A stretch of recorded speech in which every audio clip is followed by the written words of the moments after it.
It's 75 years of our constitution, and still the constitution of India is young and kicking. But of late it is being subjected of attack. At the same time it is being distorted. So when we think about our constitution, we must remember that it's a product of the 190 years of our freedom struggle, then our civilizational values for centuries, our ethos and culture, particularly India being a country of so many diversities. So the constitution has created a scheme of thing where people belonging to many culture, language, nationalities, having different food habits, having coming from different background. But the constitution's first thing is the people to the fore.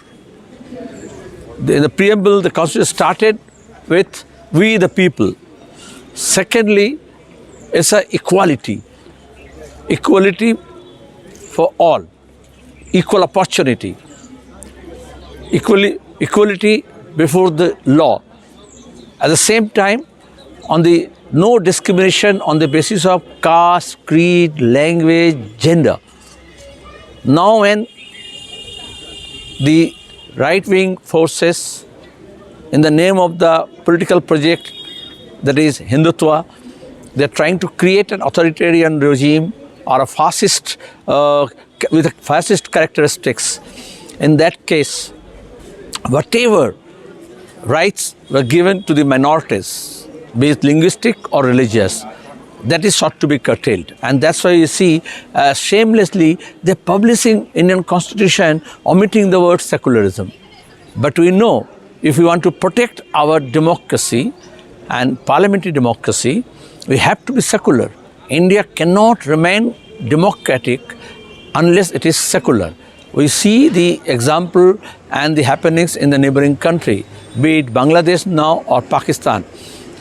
Without secularism, democracy cannot ground roots, cannot be rooted. And at the same time, if it is not democratic, secularism cannot be there. And how the things are happening in Bangladesh, we can take a lesson from their lead. One.